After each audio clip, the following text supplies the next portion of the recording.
Wagner. Olha só, tô aqui ao lado da Naira e você não pode perder essa oportunidade de ouro. Corra na frente e veja essa super oportunidade da Lacom. Isso mesmo, Everton. Lotes planos em Mateus Leme a partir de 300 metros quadrados, próximos a comércios e indústrias, com ótima localização e excelente condição de pagamento. Gente, lotes com prestações a partir de R$ 398 em até 98 parcelas com pequena entrada, divididas em até 6 vezes no cartão e 3 vezes no cheque pré-datado. Gente, é sem consulta ao SPC e Serasa. O loteamento tem toda a documentação registrada em cartório e regularizado junto à prefeitura. Então aproveite esta oportunidade incrível que a Lacom está proporcionando. Saia agora do aluguel e garanta sua casa própria. Ligue agora mesmo para o telefone que está na sua tela. Se estiver ocupado, vai tentando aí que você consegue, hein? Aproveite o final de semana, agende a sua visita e a Lacom te leva até ao empreendimento. É como se você ganhasse uma medalha de ouro. Saia já do aluguel, seja um vencedor. Lotes com estas condições só a Lacom tem. Com Deus, Nairinha. Com Deus, meu filho. Olha aqui. Hoje tem bola rolando. Falei que ia começar com o Cruzeiro, mas é Atlético. Porque ontem a gente começou com o Cruzeiro. Então tem que ter essa variação, não é isso? O Atlético reencontra o São Paulo menos de 3 meses após a eliminação na Copa Libertadores. Edu tá aqui. Vamos falar do Aguirre? Não, chega. As duas equipes mudadas em momentos distintos do Brasileirão. Você vê aí, a gente discute aqui. Boa magia na tela. Taca de pau aí. 78 dias depois, o Atlético reencontra o São Paulo, equipe que eliminou o Galo na Copa Libertadores. Não faz nem 3 meses, mas de lá para cá houve mudanças nos dois times. Do lado atleticano, o técnico Diego Aguirre foi demitido e Marcelo Oliveira é o novo comandante. Além disso, o Galo também reforçou o seu elenco. O principal contratado foi o atacante Fred. Vai ter uma rivalidade normal pelos últimos jogos, pelos últimos anos, né, história recente, principalmente de Galo e São Paulo, mas é um novo jogo, e a gente sempre fica para trás, a gente só pensa nesse jogo de amanhã agora, para ir lá dentro e buscar uma vitória. O tricolor paulista também mudou. O técnico Edgardo Bausa está de saída para a seleção argentina. Além do comandante, 2 destaques deixaram o São Paulo: Paulo Henrique Ganso e Jonathan Callieri. Perdas importantes, mas que não iludem os atleticanos. Eu acho o São Paulo grande, tradicional e forte, com quaisquer jogadores. Tem jogadores à altura para substituir. É dessa forma, com esse sentimento, que a gente tem que enfrentá-lo, sabendo que é difícil, mas sabendo ao mesmo tempo que é possível buscar uma vitória lá. Embalado pelas 3 vitórias consecutivas, o Atlético quer aumentar a sequência, ainda mais contra o algoz da Copa Libertadores. Bom, repete o que você falou do Marcelo agora, Eduardo, enquanto a gente mostrava a matéria.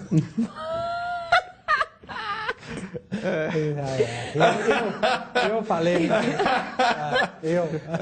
Você tá me imitando, ele tá tão engraçado. Olha, eu sinceramente, eu penso que nós temos muito pouca coisa para falar desse jogo. Nós já destrinchamos tudo aqui ontem, né? Então prepara então aí uma receita de bolinho de chuva. Não, tô brincando. Calma, relaxa. Vocês estão nervosos demais. O outro já gritou lá, então vou embora. Vou dizer uma coisa para vocês. Ontem não deu tempo da gente discutir, porque foi logo na reta final do programa, sobre Lugano e Buffarini jogando do mesmo lado. Mesmo que não joguem do mesmo lado, o jogo é para cima do Lugano. Não tem velocidade. Se meter velocidade para cima dele, fica louco. Não tem mais. Aliás, é a grande crítica dessa volta do Lugano. Tem muita raça, bate pra cacete e tal, mas a lentidão. E aí, sabendo que você vai jogar num time que vem com muitas críticas, exatamente sobre questão de posicionamento, o Balsa devolveu esse negócio de raça, de se entregar nos jogos e tal, mas o time ainda é desorganizado em alguns pontos. Eu estou replicando o que a gente ouve muito de quem cobre o São Paulo. Então, além do Buffarini e dessa lentidão do Lugano, é fim de feira pro Balsa. É fim de feira, gostaria de ouvi-lo. Boa tarde. Boa tarde, Everton, telespectador. Bom, essa questão da lentidão do Lugano é muito parecida com a do Léo Silva, por exemplo. O Léo Silva tem mais velocidade que o Lugano. Só estou comparando quando falam em lentidão. Basta o treinador colocar uma linha mais próxima, linhas mais próximas, não marcar muito alto. Como o Atlético do Levi fazia marcação alta e o Léo Silva tinha que correr atrás de atacante. Se aproxima mais os volantes, 3 ou 2, sei lá quantos o Balsa vai optar para esse jogo de logo mais, o Lugano não sofre tanto para correr atrás de atacante. Então pode ser que corrija dessa maneira. E do mesmo lado, do outro lado tem um Atlético, com o Léo Silva, que também é um zagueiro mais lento, uma idade mais avançada, e o Marcelo tem feito isso, tem compactado mais o time. Nos 2 últimos jogos, eu não vi nem Eraso, nem Léo Silva correndo atrás de atacante. E o Atlético sofreu muito pouco com essa questão. E outro ponto que pega é a escalação do Atlético. Se o Marcelo vai com 3 volantes, se vai com o Lucas Prato. Eu acho que ele vai com 3 volantes, muito em função do Donizete não jogar. Porque se ele fosse com 2 volantes, com Donizete e Rafael Carioca, o Donizete é o cara da pegada, marca muito. Ele não tem esse jogador, ele vai ter o Lucas Cândido e o Júnior Urso. Ele perde o jogador da pegada, que é o Donizete, então ele deve optar por 3 volantes para resguardar mais, só que são volantes que têm qualidade. O Júnior Urso mostrou isso já, quando o Atlético jogou com 3 volantes, foi a melhor fase dele no Atlético, e o Lucas Cândido jogou muito bem no último jogo. E o Carioca a gente não precisa nem comentar, que ele vai bem quando joga com 2 ou com 3. Então eu aposto numa escalação com 3 volantes e acho que vai com o Patrick na direita. Patrick na direita e 3 volantes. Tem o Marcelo falando aí, ô Capeta, tá no ponto aí? Antes do Cadu e da Dimara falarem também, o Marcelo falou algo sobre isso aí, mas eu também acho que não vai ser muito diferente do que foi contra o Palmeiras, não. Taca ali pau aí. O Carlos César é um jogador que talvez marque um pouco mais e o Patrick sai mais para o ataque. O Cândido, você tem uma sustentação maior no meio e pode liberar mais os atacantes sem aquela obrigação sistemática de marcar. E com o Prato a gente fica bem ofensivo, mas tem que ter uma recomposição também quando a gente está sem a bola. Explicou bem, ele acho que deixou muito, quer dizer, não deixou completamente aberta a possibilidade, mas deu alguma demonstração ali de que deve meter 3 volantes mesmo. Eu acho que essa vai ser a opção do Marcelo. Primeiro, boa tarde a todos. E acho que isso que o Panes falou é um ponto importante mesmo, a ausência do Donizete. Talvez isso seja determinante para acabar com a dúvida do Marcelo, né? Entre os 2 Lucas. Está na dúvida entre o Prato e o Cândido, acho que vai escolher o Cândido. E na realidade, algo que a gente até falou ontem, mas que aí foi confirmado de vez durante a noite, hoje de manhã e tudo mais. A dúvida é só entre os 2, né? Não tem a possibilidade, por exemplo, de escalar o Luan, de escalar o Otero, de escalar o Cleiton. Ele falou da dúvida do Carlos César com o Patrick. Sim, eu estou falando do meio para frente. São 2 dúvidas, da lateral direita e do meio para frente, a dúvida restrita aos 2 Lucas, ou Prato ou Cândido. Inclusive foi manchete ontem do Cláudio Rezende, qual será o Lucas, né? Que será escalado pelo Marcelo Oliveira. Sobre o Lugano, Everton, para mim, os paralelos entre o Luan e o Leonardo Silva param simplesmente da questão da velocidade e da idade. A gente pode dizer mesmo que os 2 são zagueiros que hoje não são tão velozes. Agora, o Léo Silva, para mim, continua um grande zagueiro e o Lugano, há muito tempo, já não é um grande zagueiro. A contratação do Lugano, na minha opinião, foi totalmente equivocada. Totalmente equivocada. Foi aquela história simplória, populismo. Até aumentam a idolatria do cara, aí a torcida pede de um jeito totalmente irracional. Todo mundo já sabia que o cara tá mal há muito tempo. Aí traz ele mesmo assim. Ele confirmou as expectativas ruins que todo mundo já tinha a respeito dele. Ele está mal no São Paulo, né? Na maior parte do tempo foi reserva, mas, quando joga foi mal. E outro erro que São Paulo fez, também na mesma linha do populismo, da pouca razão, e também na zaga, foi com o Maicon, né? Porque pagar o que eles pagaram no Maicon... pelo valor, né? Ele é um bom zagueiro, mas não vale... É um bom zagueiro, mas pelo amor de Deus. Ele vale menos que 50% do que foi aplicado no negócio. Aí, porque tá na semifinal da Libertadores, para 2 jogos, você vai e comete uma loucura, o cara ainda foi expulso. É a razão do mata-mata, que a gente estava dizendo aqui. Você entra numa Copa do Brasil com um sistema de mata-mata, você não pode desprezar, mesmo quem está mal no Campeonato Brasileiro. O São Paulo, a primeira fase do São Paulo na Libertadores, foi abaixo da crítica, foi péssimo.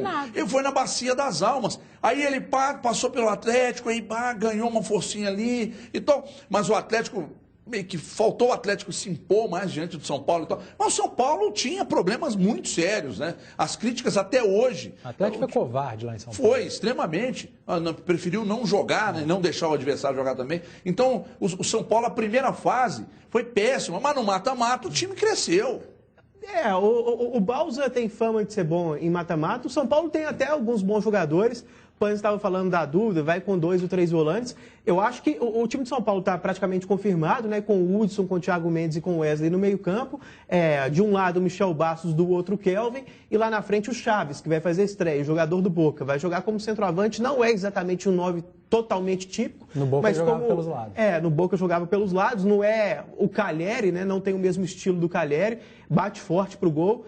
Mas o São Paulo está sem centroavante, então vai ter que jogar com esse cara mais ou menos improvisado ali. Um atacante, mas não exatamente um 9, fazendo a função de jogador mais adiantado. Mas essa questão dos 3 volantes, o São Paulo vai com os 3 volantes. Eu só acho que ele pode adiantar ou o Hudson ou o Thiago Mendes.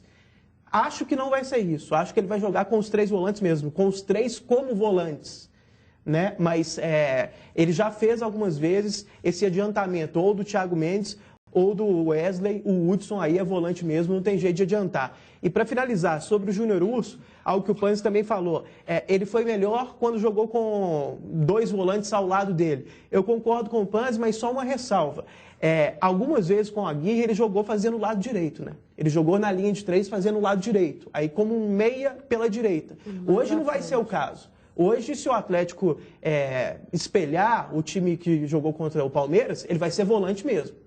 Não vai ser um meia pela direita, vai ser um volante saindo mais para o jogo, tal, mas mais centralizado, como um volante. Ô, Dimara, você acha que... Quando eu falo fim de feira, gente, para o Balsa que está saindo, não é? Não quer dizer que o Atlético vai chegar lá e vai golear o São Paulo, não é isso. Mas você acha que tem influência, Dimara? O fato de ser uma despedida, mas a influência é positiva ou negativa? Você acha que os caras correm mais porque é despedida do Balsa, aquele negócio todo? Ou os caras dão uma afrouxada porque o Balsa não vai estar ali no dia seguinte para cobrar? Não, eu acho que eles vão jogar aquilo que a gente tem visto mesmo do São Paulo. E no caso do treinador é tchau mesmo. O cara está indo dirigir a seleção argentina, é outra história. A questão do Lugano é uma questão física, né? Não dá mais para ele, já não dava. E quando ele foi contratado, foi muito em cima da saída do ídolo do Rogério Ceni. Eles quiseram meio que compor uma outra questão de ídolo e ele continuou recebendo as críticas e foi parar em banco, e teve expulsão, e teve uma outra. Agora, é um cara que tenta mandar no jogo o tempo inteiro, né? Ele tem uma influência muito grande em cima da arbitragem. Isso é uma coisa que o Atlético tem que tomar muito cuidado. Ele é um cara... Também, né? O Atlético tem a sua história, mas o Lugano, ele é danado Silva, nessa história, né? Ele tem aquilo de ir para cima e cobra do árbitro, cobra dos jogadores, aquilo meio que faz a torcida, né, empolgar por ali e tal. Mas tecnicamente... Aí é expulso, aí é isso aí. Mas tecnicamente ele não representa, ele não tem essa representatividade mais. Eu acho que o Atlético tem que aproveitar as estreias, né? Isso tem as estreias do lado do São Paulo, isso vai mudar o contexto de jogo deles, eles não vão ter, né, aquele entrosamento que se espera e talvez por isso os 3 volantes para segurar um pouco mais. Agora, na entrevista do Marcelo, eu acho que ele deixou meio, o Panzi acha que ele vai com o Patrick, mas eu acho que é o Carlos César. Pela forma como ele falou ali. Não é possível. Porque ele falou assim, tem a questão mais da marcação, e aí com o Lucas Cândido também, ele tem a preocupação de deixar uma liberação maior para o talento que ele tem de frente, mas também se resguardando. Mas aí o papel do treinador, acho que o jogo é esse. O papel do treinador, o jogo é Carlos César e Lucas o Patrick é mais jogador que o Carlos César em todas as circunstâncias. Não dá para discutir isso. Eu acho também. Quando o Carlos César está em campo, que é um jogador aplicado, ele sabe, é um menino bom, todo mundo gosta dele e tal, mas ele tem limitações. Sim. O Patrick apoia melhor que ele. Posição. O Patrick é mais rápido que ele. E na marcação, eu não vejo, muita gente diz, não, mas é que o Carlos César marca melhor. Mas o Marcelo, quando marca melhor, falou isso na coletiva. Pois é. A gente está falando em cima disso. Não quer dizer que eu acho que seja o correto. Eu acho que tinha que ser o Patrick. Mas pela coletiva parece que é o Carlos César. Eu acho o seguinte, se ele for com 3 volantes, pode ser o Patrick, que é um cara que apoia melhor. Ele já vai estar mais resguardado com os 3 volantes. Se ele opta pelo Lucas Prato, aí ele vai com o Carlos César, que é um cara que segura mais a posição. O Marcelo tem essas possibilidades, tem um elenco mais recheado, ele pode armar conforme e pode se mudar também, o adversário, conforme o que ele achar melhor. Se ele quer um time mais ofensivo, pode pôr o Prato, mas segura o lateral com o Carlos César. Se ele tem 3 volantes, ele põe um lateral que vai mais para frente. Eu também, independentemente de Prato, eu concordo com o que você está falando. Você está pensando com a cabeça do Marcelo e acho que tem total sentido. Eu escalaria o Patrick de qualquer jeito. Agora tem um detalhe, eu até estava conversando outro dia com o pessoal na redação e falei isso. O futebol é tão dinâmico, a memória é curta, eu concordo com tudo que você falou. Eu acho o Patrick melhor do que o Carlos César em todos os sentidos. Agora, em 2011, 2012, quando o Danilinho saiu do Atlético, o Danilinho meio que inaugurou aqui em Minas, pelo menos em termos oficiais, essa função de secretário de lateral. Né? Ele fez o lado direito ali pelo Atlético e foi muito elogiado por esse aspecto tático.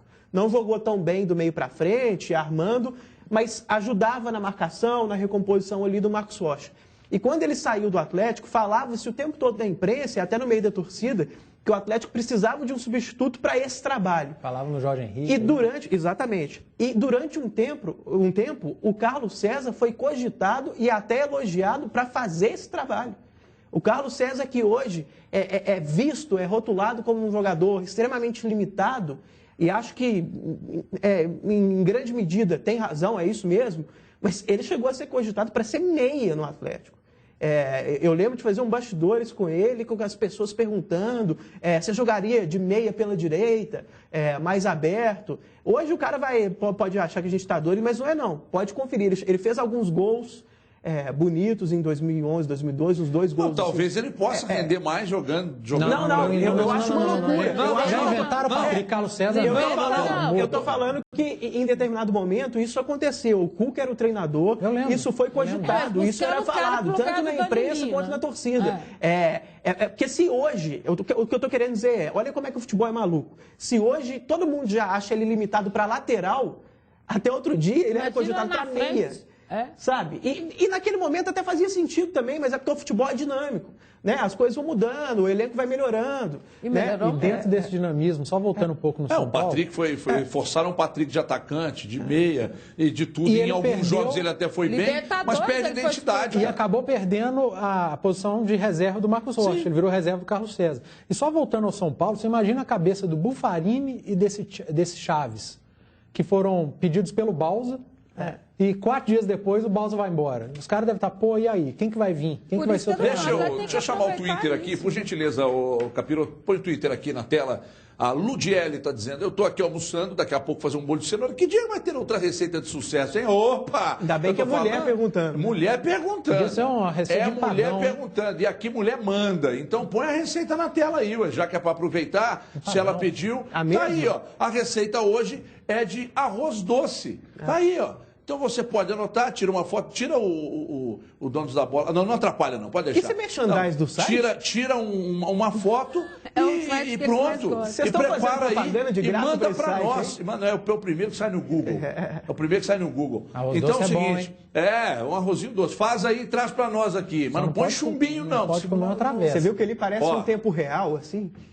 A logística dele. Cara, que é assim que funciona. Pessoal, vamos dar uma passada no Cruzeiro. O pessoal do Inter está no hotel assistindo a gente, né?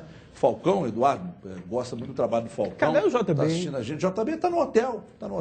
Né? Ontem à noite foi meio... Ô Everton, Falcão foi um dos maiores volantes do futebol mundial. Agora, como treinador, Falcão...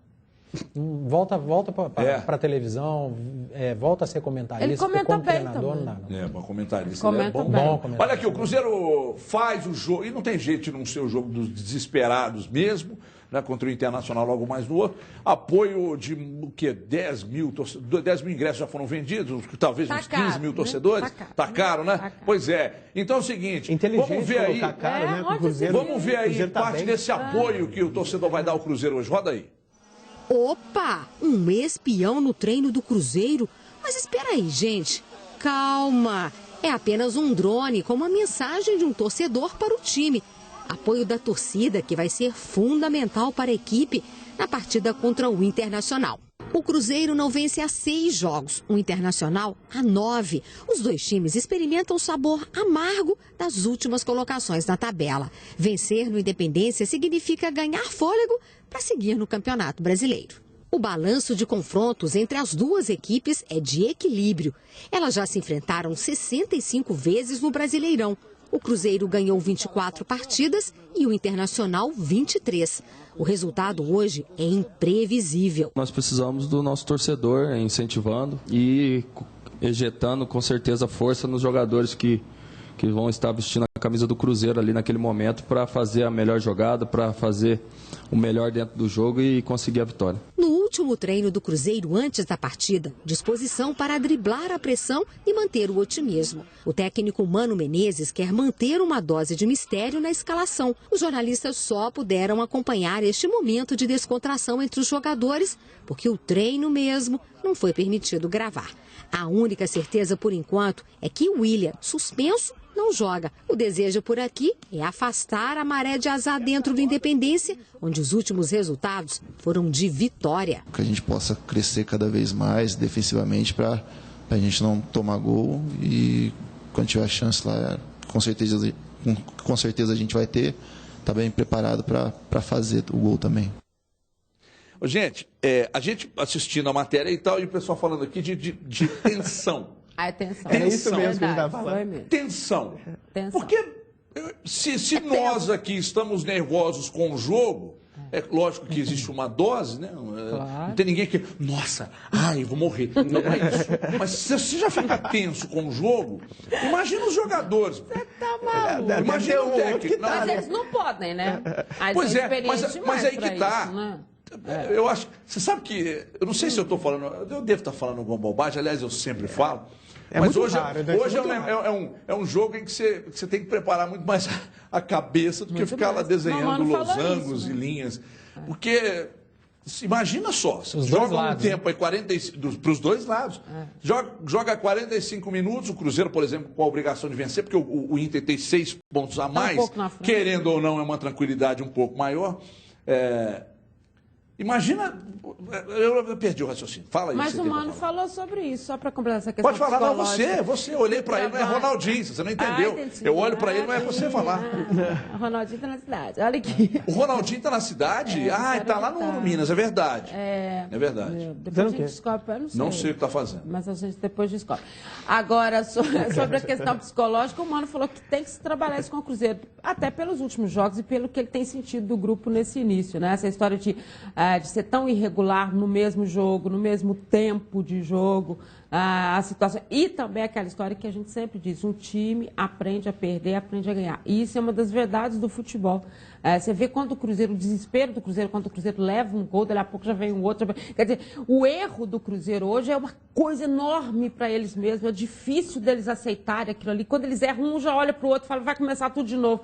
Então, esse trabalho também que tem que acontecer. Claro que isso não tem nada a ver com os erros das finalizações, que continuam tendo que ser treinadas, com a recomposição defensiva, que continua tendo que ser treinada e tudo mais isso. Mas ainda tem esse ingrediente maior. E do outro lado, você tem uma equipe nas mesmas condições, que também está desesperada, tem 9 jogos que não vence, também precisa começar a acertar essa questão de quando erra, não entrar no desespero. Então, olha, hoje é um jogo daquele de ficar pensando o tempo inteiro. Agora, pode chegar todo mundo lá com uma motivação danada, porque precisa melhorar tudo. Achar o equilíbrio disso que é o jogo da questão. Deixa eu só terminar meu raciocínio, que eu lembrei o que ia dizer. Claro, sem dúvida. Claro. O Internacional tem 6 pontos a mais do que o Cruzeiro. Lá, com 21 pontos, os caras eu estou dizendo que está certo não, tá, gente? Pelo amor de Deus, os caras quebraram parte do Beira-Rio. Aí ontem lá em casa e tal, gravando a coluna lá para a Band News, eu pensando, gente, o tamanho da campanha do Cruzeiro é tão preocupante, que eu olho para a tabela e vejo o América 5 pontos só atrás e o Cruzeiro 6 atrás do Inter. E teve 5 pontos, o América fez 10 pontos, o Cruzeiro fez 15. Meu Deus. Tem um outro exemplo que eu acho que é representativo para mostrar o quão ruim é essa campanha do Cruzeiro. O Vasco no ano passado terminou o primeiro turno com 13 pontos. Não só o Vasco caiu depois, como quando acabou o primeiro turno e o Vasco tinha 13 pontos, a campanha era tida e havida como uma das piores campanhas da história. A missão do Vasco no segundo turno era tida como uma missão impossível. Então, vamos lembrar do contexto como todo mundo olhava os 13 pontos do Vasco no primeiro turno. Cruzeiro tem 15, 2 rodadas ainda. Eu acho que ganha hoje, pelo menos para 18 vai. Aí de 18 para 13 já é uma distância representativa. Mas se não pontuar, se terminar com 15, e a gente lembrar desse exemplo no ano passado, é uma coisa medonha. Porque hoje, né? A situação do Vasco no ano passado, com 13 pontos, era muito similar e muito comparada à situação daquele Fluminense, do Cuca e do Fred, que foi colocado com 99,9% de chance de rebaixamento e depois conseguiu se salvar com uma campanha de campeão. Então, é só para dar o tempero aí e a noção de como a pontuação do Cruzeiro é muito baixa. Não é só a posição. E para finalizar, Panzi, a gente falou das dúvidas ali do Atlético. Cruzeiro ali, teoricamente, né, com a dúvida entre o Bruno Ramires e o Rafinha. Né? O Henrique já está confirmado, não joga. Bruno Ramires ou Rafinha. E o detalhe é o seguinte, mesmo se ele jogar com o Rafinha, ele pode continuar com o esquema do final de semana passado. Pode parecer diferente, porque é um meia atacante, o Bruno Ramires é um volante, mas no domingo contra o Santos, o Robinho jogou aberto pela direita. O que ele pode fazer? Trazer o Robinho para a função de volante, centralizado, e colocar o Rafinha aberto pela direita. Então, se ele colocar o Rafinha, não necessariamente ele tem que mudar o esquema. E eu acho que é uma escalação melhor, privilegia mais a técnica do que com o Bruno Ramires. Ô Eduardo, eu preciso tratar com você sobre a questão, saindo um pouco do time do Cruzeiro, da campanha do Cruzeiro, mas entrando uma coisa que a gente raramente fala aqui, que são desses movimentos. A torcida parece que está fazendo um movimento para tentar tirar o time dessa situação, ao contrário do que a torcida do Inter fez lá no Sul, que é chegar e quebrar tudo e tal. A torcida do Cruzeiro está fazendo um movimento. Como é que chama o movimento aí, ô Cramunhão? Estamos com vocês. O drone está escrito... Estamos com vocês, né? Mas parece que... Olha o drone aí, ó. Mas parece que o movimento é isso aí mesmo. É de apoio irrestrito, total, porque você chegar, quebrar, ameaçar, invadir CT, é uma situação, poderia complicar ainda mais. Torcida nenhuma quebra nada antes do jogo, né? Ela quebra em função do resultado. A torcida do Inter foi assim, ela apoiou o Inter durante o jogo contra o Corinthians, perdeu o jogo, foi lá e quebrou tudo. A torcida do Cruzeiro está certa, é isso mesmo, tem que apoiar, porque não adianta agora o torcedor também jogar contra. Se o time, se a bola não entra dentro de campo, se os resultados não vêm, e se lá da arquibancada vem vaia, vem cobrança, vem pegar no pé de jogador, a coisa piora. Isso não ajuda o jogador, pelo contrário, deixa ele mais nervoso. Então o torcedor está certo, tem que apoiar, tem que fazer um movimento em prol do time, ok. Só que essa questão da comparação, por exemplo, com a torcida do Inter agiu depois de um resultado muito ruim, frustrante. Mas a torcida, depois de resultados ruins, não quebrou nada do Cruzeiro, por exemplo. Sim. Mas o que, na verdade, quebrar está totalmente errado e não quebrar não é virtude nenhuma, é mais que obrigação. Assim. E pelo que está se falando aí, não vai também não. Mas eu acho que a comparação vale porque a situação do Cruzeiro é até pior do que a do Inter e a torcida apoia bem mais do que a torcida do Inter. Sim, eu só estou dizendo que a torcida do Inter foi lá e quebrou em função do resultado muito ruim, não esperava o resultado, ok, mas a torcida do Cruzeiro está indo pelo lado certo. Agora, voltando àquela questão do Cruzeiro mal na tabela e o Inter 6 pontos acima, a situação do Cruzeiro na tabela é muito pior que a do Inter. A situação do Inter para esse jogo de hoje é muito pior que a do Cruzeiro. Primeiro, porque joga fora de casa, e segundo, porque está todo quebrado, todo desmontado, o Alex deve jogar de lateral esquerdo, Tá sem o Rodrigo Dourado, sem o William, que são os dois que estão na seleção olímpica. Exatamente, sem o zagueiro, o Paulão, que é o melhor zagueiro do Inter, também não joga. Mas também, né, o Paulão é o melhor zagueiro. Sem o Danilo Fernandes, que é um excelente baita goleiro, para mim está entre os melhores. O melhor goleiro do brasileiro do ano passado foi ele. Isso. E as contratações mais ou menos na mesma do Cruzeiro. Os caras chegando agora, vindo de férias, estão fazendo pré-temporada com o campeonato em andamento. O JB até falou isso aqui no início da semana, que a situação era parecida, de Inter e Cruzeiro em relação às contratações e à troca de treinador. A troca de treinador eu acho diferente. O Cruzeiro tem um baita treinador, o Internacional tem um grande ex-volante comandando o time, mas nada além disso. Então, a situação do Cruzeiro é pior na tabela, mas a do Inter é pior para o jogo de hoje. E até a pressão, né? Porque eles estão vindo depois da quebradeira. Mais um Twitter aqui, ô menino Capeta. O Lucas Rocha está dizendo, boa tarde a todos, quero pedir à torcida hoje no Independência muito apoio, do começo ao fim. Série B não é para o Cruzeiro. Lucas Rocha. E agora de primeira, vamos ouvir o Bruno Rodrigo. Já que o assunto foi de apoio e tal, o Bruno Rodrigo falando que espera encontrar no Independência, a questão da atmosfera da torcida e tal, veja aí. Não, ajuda, com certeza, ajuda e muito. O apoio da torcida aí é de muito valor. Foi assim em 2013, 2014, eles nos apoiando. A gente pede para que eles possam nos ajudar, com certeza o apoio deles é importante para a gente espera ter esse apoio no jogo de quinta-feira.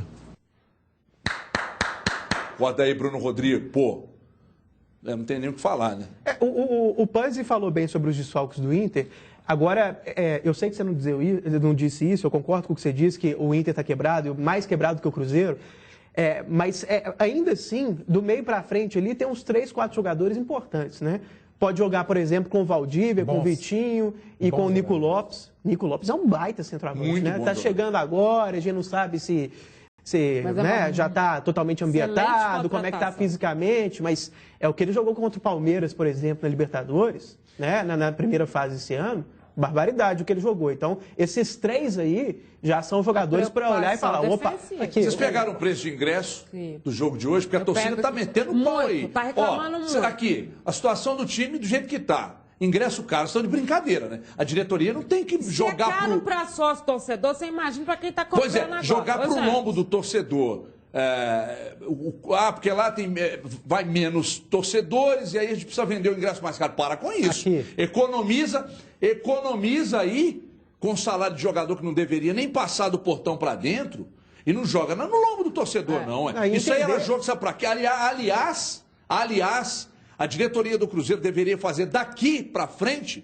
Era uma baita de uma promoção. Como é que vai compensar com um sócio torcedor? Tem gente que tá lá no Cruzeiro para pensar isso. Agora, a torcida manifesta apoio. Aí a diretoria joga o preço do ingresso lá em cima. Estou de brincadeira com o torcedor. Eu não sei qual que é o preço do ingresso para esse jogo. O Gento está pegando o preço ali, mas o torcedor está reclamando demais. Mas é surreal se for alto o preço. Só enquanto o Gento procura, o diretor do Inter, o Leandro Almeida também não joga hoje não. Isso aí é reforço para o Inter. Ele falou lá em Porto Alegre, quando contratou o Leandro Almeida, que estava se livrando do Hever. Aí o Hever foi para o Flamengo. Ele arrumou a zaga do Flamengo. Sim. E trazendo o Leandro Almeida, fazendo um grande negócio, porque ia pagar metade do salário. Já saiu o diretor, né? O Pellegrini. Saiu, pediu demissão na... Esse aí tinha que ter saído por justa causa, viu, pessoal do Inter que está assistindo o programa. Que borrada que ele fez. Não, mas borradas recorrentes faz também. Não estamos aqui para ficar comentando sobre o Inter, mas acho necessário citar isso. É o próprio Pífero, pô, que fez um caminhão de bobagens lá e que a torcida do Inter... O que aconteceu no domingo lá, explica um pouco. Tem o preço dos ingressos aí? Dá para colocar na tela aqui? Então tá na tela para você aí. Olha lá, ó. Mostra para mim aqui, só para eu ter. Também no cantinho, mas dá. 40, 50, 80, 120, 150 e 120. Tá aí então. Então mais barato, R$40. Isso é para o não sócio. Mais barato tinha que ser vintão. Isso é para o não sócio. Para quem não é sócio. R$150 para um jogo desse. Brincadeira, R$120, R$80. Tá de brincadeira. Não dá. É vintão. Isso é para não sócio? Vintão. Não pode, você não pode. Eu acho que para o momento, se o Cruzeiro estivesse voando no campeonato, você pagar quarentão, vai lá. Mas a situação do jeito que está, se a diretoria também não ajudar. Mas o que não, tá tudo errado. É vintão. Joga junto aí com a torcida também, diretoria. Mete a vintão, compensa isso para o sócio, não sei de que forma. Se bem que o sócio fica. Bom, eu não sei. Dá um caldo de feijão. Quando tá de volta aí, ajuda a pensar isso aí. Distribui um caldo de feijão. Vamos que vamos, porque senão azeda. Agora você falou da parte psicológica, eu acho que ela é importantíssima, sim, para o jogo hoje. Essa coisa, normalmente, a parte tática, a parte técnica, isso tudo se mistura, né, Everton? Porque se o time está desorganizado, ele fica mais nervoso, o pessoal tem que correr mais, às vezes, para cobrir um posicionamento inadequado, fica mais nervoso. Então, essas coisas se entrelaçam muito. Acho que o torcedor do Cruzeiro pode ficar tranquilo com relação a isso, a parte tática, porque o Mano Menezes é bom, organiza. Contra o Santos já foi organizado, mesmo o resultado não vindo, jogou bem a maior parte do jogo. Mas é só para observar, porque 7-1, por exemplo, foi construído assim, né? Vamos lá na parte psicológica e vamos deixar o time... Por isso que eu falei aqui, tudo tem um equilíbrio, Claro. até preparar a cabeça dos caras. Se pilhar demais, azeda. Não, vamos lá, Né? vamos trabalhar, porque estamos sem Thiago Silva e Neymar, Bernard, Boné, alegria nas pernas. Vamos escalar ele porque é jogador mineiro, a torcida vai apoiar mais, E aí, não organizou viu, né? taticamente, a gente viu. É claro que é um exemplo bem peculiar, mas é só para mostrar que... Eu sei que você não quis dizer isso, mas que não pode ser vamos lá, não. O vamos lá tem seu valor, a parte psicológica tem seu valor. Agora, tem que estar organizado, tem que escalar bem o time e principalmente a parte tática, eu acho até que o Mano Menezes Foi bom você ter tocado nesse assunto para me dar a condição de explicar que eu não estou dizendo que o Mano tem que chegar lá e fazer, eu sei que não. a parte tática para ser aqui, ó, para cima dos caras. Não é isso que eu quis dizer. Eu disse que não é um jogo para você explorar radicalmente linhas, losangos e não sei o quê e esquecer essa parte aí. Porque isso tem falta, confiança tem faltado ao Cruzeiro. Tem faltado organização ao Cruzeiro? Não. Em alguns momentos tem confiança na cara do gol, o cara perde a confiança para bater, aí chega, quer preparar demais para tirar do gol, aí erra o chute. Quer pensar muito. Pois não tem faltado isso, mas jogo a jogo você tem que continuar na preparação, né? Você nunca pode abdicar, porque você tem que preparar de acordo com o jogo, não no sentido de mudar 1000 coisas, ideias mirabolantes, mas passar como o time adversário joga, vamos manter as linhas como a gente manteve no jogo passado, marcando mais forte e, claro, trabalhar também o psicológico. Tudo tem sua importância, gente. Não é um é mais importante que o outro. Tudo tem seu valor. E a preocupação é tão grande. Só uma curiosidade, a gente mostrou o drone ali em cima, né, de apoio, mas quando o drone apareceu ontem na toca, eles não tinham certeza. Eles acharam que poderia desesperados, começaram a jogar as bolas no drone para acertar. O Fábio até aí quando o drone foi descendo, que eles leram e viram que era de apoio. Aí o Fábio até brincou, imagina se a gente derruba o drone. Então, você vê que a situação é tão complicada que ainda tem isso, né? Porque os caras estão treinando, estão precisando ter uma tranquilidade. O Mano tira a imprensa, vamos treinar aqui sozinho, vamos colocar o árbitro e tal. Aí lá desce o drone, aí quer dizer... Olha, eu aqui de novo para falar da promoção. Cadu tá pirando na promoção com Cristal, você festeja. Se ainda não conhece, dá só uma olhada aí. Preste atenção. Promoção com Cristal, você festeja. A Cristal leva você e mais 3 amigos a uma viagem para curtir o Festeja nos lugares mais incríveis do Brasil. Para ficar mais top, você pode escolher onde quer curtir o Festeja. O camarote é tudo incluso e você, com seus amigos, ainda podem visitar o camarim dos artistas. E aí, gostou? Já está participando? É só se cadastrar no site e pronto, você já está concorrendo. E a cada desafio que você participa, aumentam suas chances de ganhar. E o desafio dessa semana é... Onde está a Cris? Não é minha esposa, não, a Cristal. Você só precisa acessar o site da promoção e encontrar em até 1 minuto as 3 latinhas de cristal em uma imagem e pronto. É facinho. Consulte o regulamento no site cristalfesteja.com.br, cristal com Y, cristalfesteja.com.br. Rápido intervalo. No ritmo da Olimpíada, a gente volta. Falando em Olimpíada, ontem o ingresso para a rodada dupla custava 40, tá, pessoal? É Olimpíada. Rápido intervalo, a gente volta já. Os donos da bola. Oferecimento. Carrefour.